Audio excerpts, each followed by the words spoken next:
अनुसूचित जाति, जनजाति और पिछड़ा वर्ग के आरक्षण को डकारने की कोशिशें हमेशा सरकार के द्वारा लगातार की जाती है। किसी ना किसी प्रकार से धीरे धीरे इस आरक्षण को खत्म करने की कोशिश लगातार की जाती है। दरअसल आरक्षण को एक साथ नहीं हटा सकते, ये बात केंद्र सरकार और सभी राज्य सरकारें जानती है, क्योंकि अगर एकदम से यहां पे हटाया जाता है तो सरकार उनके खिलाफ माहौल है वो बन सकता है। ना केवल माहौल बल्कि इतना खतरनाक माहौल हो सकता है कि देश की सरकार के साथ कंट्रोल में भी ना आए। और इसी वजह से जो सरकार है उन्होंने एक नया तरीका अपना लिया और धीरे धीरे से आरक्षण जैसे अलग अलग संस्थानों के अंदर छोटे छोटे प्रक्रियाओं के अंतर्गत उसे हटाने की कोशिश है वो की जा रही है।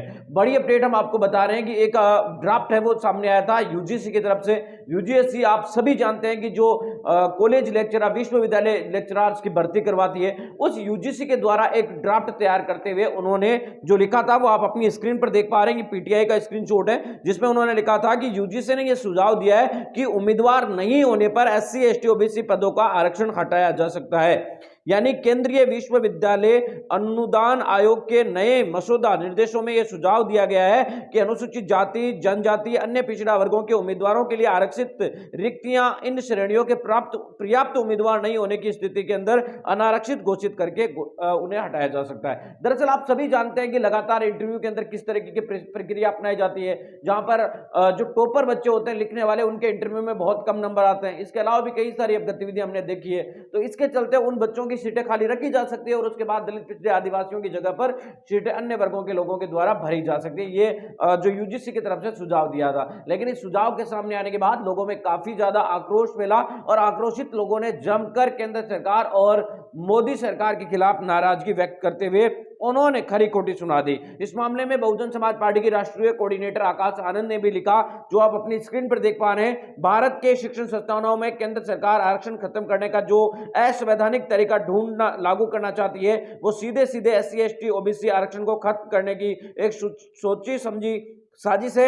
यह सरकार की जातिवादी मानसिकता को दर्शाता है, जो देश के बहुजन समाज को शिक्षा से वंचित करने की साजिश का हिस्सा है। मैं इसका विरोध करता हूं। केंद्र सरकार इस निर्णय को तुरंत वापस ले। हम ऐसे प्रस्तावों से अपने अधिकारों का हनन नहीं होने देंगे। इसके अलावा मुकेश मोहन लिखते हैं, विश्वविद्यालयों में एससी, एसटी और ओबीसी के रिजर्व पद अब श्रवणों द्वारा भरे जाएंगे।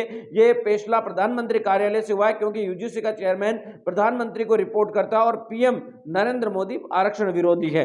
दिलीप सिंह मंडल जो कि काफी एक्टिव रहते हैं और बहुजन समाज के पत्रकार रहे हैं वरिष्ठ, तो वो लिखते हैं, जातिवादियों का पेट कितना बड़ा है। केंद्र सरकार ने संसद को जानकारी दी कि केंद्रीय विश्वविद्यालयों के अंदर 85% संरक्षण आरक्षण है। थोड़े से टीचर एससी, एसटी और ओबीसी के अब उतना भी ना आए, इसके लिए नियम बनाया जा रहा है।